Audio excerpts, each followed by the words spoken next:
Oh my gosh, that episode was so good. A lot of things were revealed and just wow. I mean, this episode was really good. And a quick shout out to Lulu the Nerd Fighter who clicked on my link in my last video. So thank you so much. And I'll leave her link down below so you can check out her channel and say hi or whatever you want to do.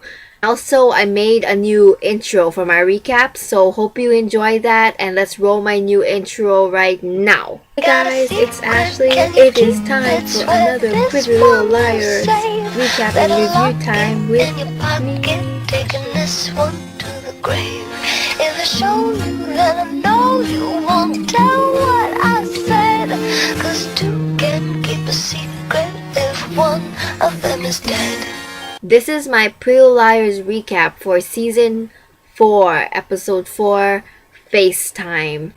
And this episode, a lot of things were revealed, like I said earlier. Melissa revealed a lot of things that were really useful, and a lot of things happened in this episode, so I'm going to try to keep it short to a minimum. I'm not going to explain what happened like I usually do because I think it gets boring. With Melissa, so in the last episode, they found a mask of Melissa's face, right? Arya and Spencer planned to trick Melissa to see what she would do with the mask if she actually found it. So they put it in a suitcase full of clothes, and then they were outside filming it while Melissa was wondering where this mask came from and where the suitcase came from. And then they followed her to the mask shop, that creepy mask store. She hauls this huge bag, and then she starts cracking all these masks and throwing them in a river nearby while Spencer follows her there. And Arya goes into the shop and finds the guy there, and he's like, we're closed and all that. But he says that Melissa had to give up her face to know more about Allie and all of that stuff. And Arya also finds more masks of Allie's face, and she's like, you lied to us. And he said no, he threw away the mold, but he didn't throw away the masks. But that's pretty much lying. So yeah, that's why he has Melissa's face in there. But Melissa was cracking them, and this is where she reveals a lot of things, because Spencer catches her and she tells Melissa that she's not going anywhere until Melissa reveals stuff to her. She revealed a lot of things about the Halloween train. Spencer asks her if she was on the Halloween train, and she says yes, she was on the Halloween train. I wasn't surprised about that because I had a feeling she would be. And she said her and Wilden showed up with the same costume. And she wonders if Allison is still alive.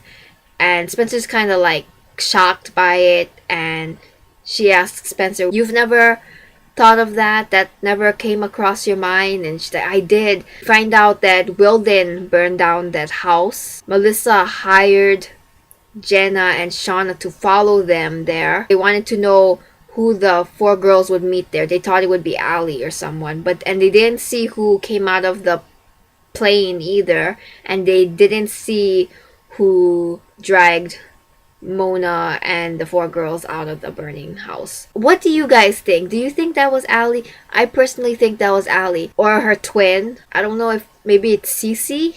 We don't know. We don't know because, Mona thought Allie visited her in Radley, but that was actually Cece in the red coat. So it's dude, what's going on? I'm getting confused. Melissa also says that she didn't know that she had to hurt anyone, especially Spencer, until she got onto the Halloween train.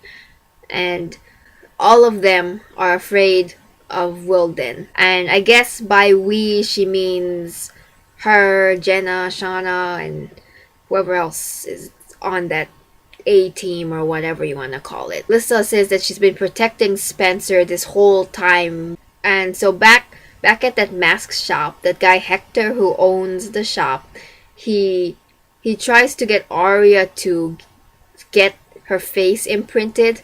He's like, you have an interesting face. And I'm like, oh, not this again. And then she said something. It was like, thanks, I want to keep it, or thanks, I'd like to keep it that way, or something like that. And it was just like, oh my gosh. he had a flashback of Ali asking him for money because he owed her money and he didn't have enough money or something like that. And then she stormed out and she went in a black car, like in the passenger side, and drove away. And he couldn't tell who was the driver. And that was the summer that she disappeared too. So that kind of tells you something, you know. She wasn't wearing the yellow top, obviously, but still, that kind of gives you something like, who was that? Who was that? Arya, she kinda is in love with Jake. I think she's attracted to him, but maybe she's not ready to like be in a relationship with him because while they were walking, her and Jake, they saw Malcolm, who was supposedly like in a bookstore, and his parents were in the bookstore, and he ran off and because he saw Arya and he was asking her, why don't you come over anymore? And she's like, things get busy sometimes. And then afterwards he ran back to the bookstore, and Jake was asking if who was that, like if Ezra's a family friend or something, and she's like, oh, he's my teacher.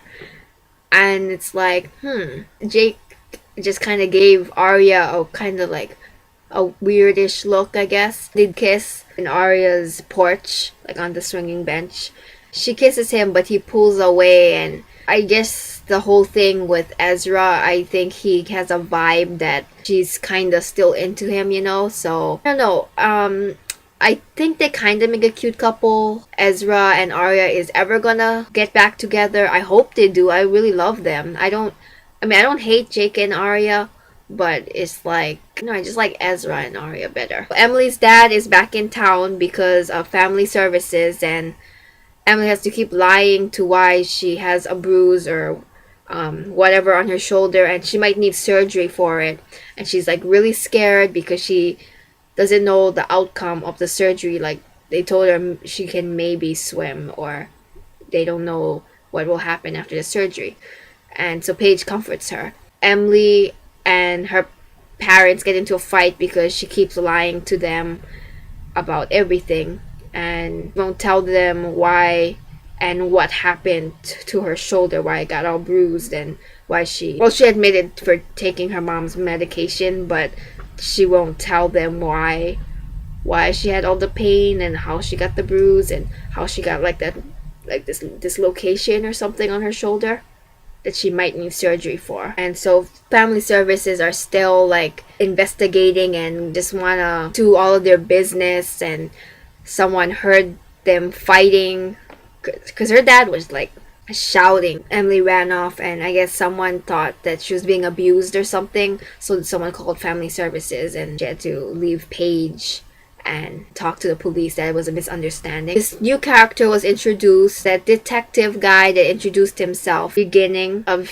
this season. His partner, this lady, Detective Holbrook, I think that was his name, seems a bit suspicious. I don't trust that guy at all. His partner, I think it was like Tanner or something, I don't know, but she doesn't strike as suspicious, but I don't still trust her because you still can't really trust anyone in Rosewood. You know, you should know that by now if you've been watching through this whole time. Hannah's been talking to her about how Melissa knew Wilden and they were classmates, and he invited her on his boat sometime. Also in the episode, Hannah's mom, she still seems like, I feel like she's hiding something still. I just don't know what it is. I don't know if she really killed Wilden or not, because I think that would be too obvious.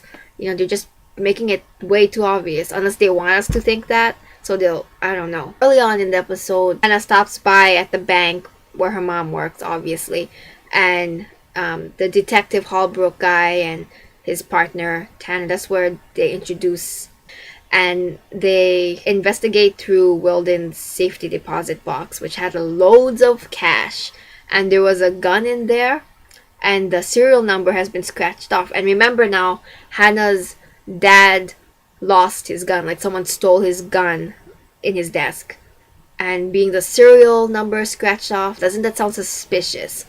And they found 2 passports. They asked Ashley Marin if she's seen the safety deposit box before, and she's getting all worked up, like as if they're on to her or something, and she doesn't know what to say, and they're like, oh, this is the first time, right, as of now, that you've seen his safety deposit box. And she, oh yeah. When Spencer was talking to Melissa, she mentioned if Melissa killed Weldon. Melissa totally avoids the question. She's like, just forget about it. And so you automatically think that, oh, did Melissa really kill Weldon? And then afterwards, when the girls like all meeting at the end without Emily, it was Spencer, Arya, and Hannah comes in as if she's been crying, and she says that she thinks her mom killed Weldon and A knows it. I don't know if she really killed Weldon. That's a thing. I don't know if she did or not, but she knows something, definitely. She either like saw it, but why'd she have the shoes unless someone planted it there? Like A, kind of confused, I don't know what to think. Because her mom hasn't been like the most, like, not the less suspicious mom. She's always been kind of like the suspicious mom. She like even stole from a bank and all that. She could have killed him. We don't really know. I hope we find out in the season before this mid-season finale. That would suck. We would have to wait like till next year. Also, Toby, on the other hand, he drives to New York to talk to Dr. Palmer, who was his mom's psychologist or doctor, therapist, or whatever. Really old, and at first when they showed him, he's at a park sitting down on a bench, and I was like, oh no, don't tell me he's gonna like be forgetful of his mom and he has Alzheimer's or something. Like, now Toby's never gonna find out. He didn't really give much, he was a bit forgetful, like I would think he would be. The only useful thing he said was to be careful around the blonde girl. Toby turns around because he's about to leave and he's like, what blonde girl? And he's like, the blonde girl, she's full of danger. Well, what blonde girl? Is it Allie? Is it Courtney? Is it Cece? Like, or is it Hannah? No, I'm kidding. That would be really weird. Also, Spencer's mom, she just irritates me. She has too much high expectations just because Spencer didn't get into UPenn, and she's like, no, you want your sister's help, or no, you're gonna get into that college. It's like, shut up, woman. That's not your life, that's Spencer's life. Back away. Like I mentioned earlier, Melissa was cracking the masks of all of her face, like cracking it on the bridge and then throwing it all in the river. And when she was doing that, I'm like, oh no, A is totally gonna pick that up and like reassemble it. And I was like, right, spot on. I notice every time someone throws something in the river or the ocean or whatever, it always pops up somehow. And so in the end, it's A with the black gloves and the black hoodie and all that. They show like a net that's all wet and with all the shattered pieces on the side, and they're gluing the last piece to the mask, and it's Melissa's face. You know what? I'm kind of confused when Melissa said she's been protecting Spencer when all of this started. Does she mean like when the Halloween train started, or when Allie died, or what? Or when Ian got killed? I don't know whether to believe Melissa or not. I don't think she would be lying about this stuff, right? This series just leaves me with more and more questions than I began with. Why is this series so confusing? And why am I so addicted to it? So yeah, I'm gonna go now, and bye. Peace out.